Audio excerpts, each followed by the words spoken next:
China merupakan satu kuasa ekonomi yang digeruni. Jika dilihat pada trend ekonomi yang terkini, China menunjukkan penambahan ekonomi yang sangat kukuh. Hal ini kerana China mempunyai pertumbuhan ekonomi purata sebanyak 10% setiap tahun. Ini sekaligus membuka jalan kepada negara China untuk berkembang pesat pada hari ini. Oleh sebab itu, dalam episod kali ini kita akan menceritakan bagaimana China boleh munculkan diri sebagai negara yang membangun mengatasi negara-negara lain. Jika dilihat pada masa dahulu, kebanyakan rakyat China pada tahun 1942 menderita kelaparan. Namun, realiti pada masa kini, perkara itu sudah 100% berubah di mana negara China sekarang sudah mampu membangunkan bangunan-bangunan yang mencakar langit. Kini, China lebih memupuk sifat berinovasi yang kemudiannya membawa pembangunan yang mampan kepada negara China.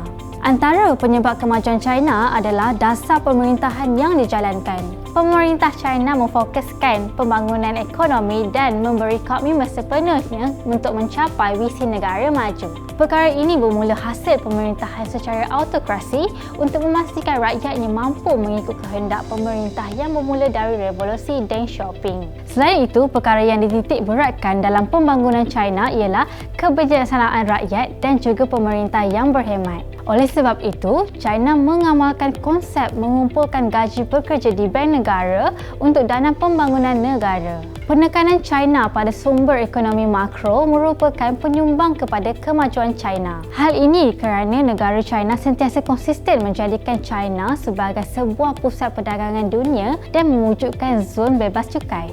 Ini sekaligus menjadikan negara China sebagai sebuah negara kuasa besar dalam dunia bisnes. Tidak lupa juga pembangunan infrastruktur yang sesuai untuk menjalankan perniagaan menjadi daya penarik pelabur dan pelbagai negara. Maka tidak hairanlah negara China mampu menjadi hegemoni baru dunia dalam bidang ekonomi.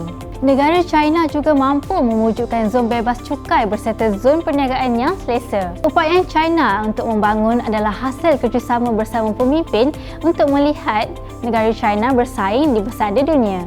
Semuanya adalah hasil daripada penanaman sifat patriotisme dalam kalangan rakyat dan pemerintah menjadikan perkara ini boleh berlaku. Melihat kepada pembangunan yang berjaya dicapai oleh negara China ini, maka tidak hairanlah bagaimana negara China mampu menjadi sebuah negara membangun yang paling pesat di dunia ini.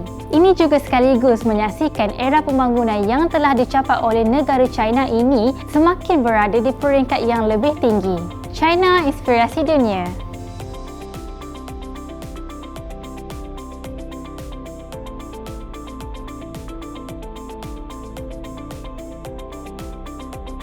Channel China Kini ini akan memaparkan info-info berkaitan pembangunan, ekonomi, sukan,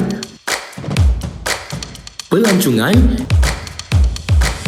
kecanggihan sains dan teknologi yang terdapat di negara China. Untuk perkongsian lebih banyak info menarik, jom subscribe channel China Kini ini. China Inspirasi Dunia.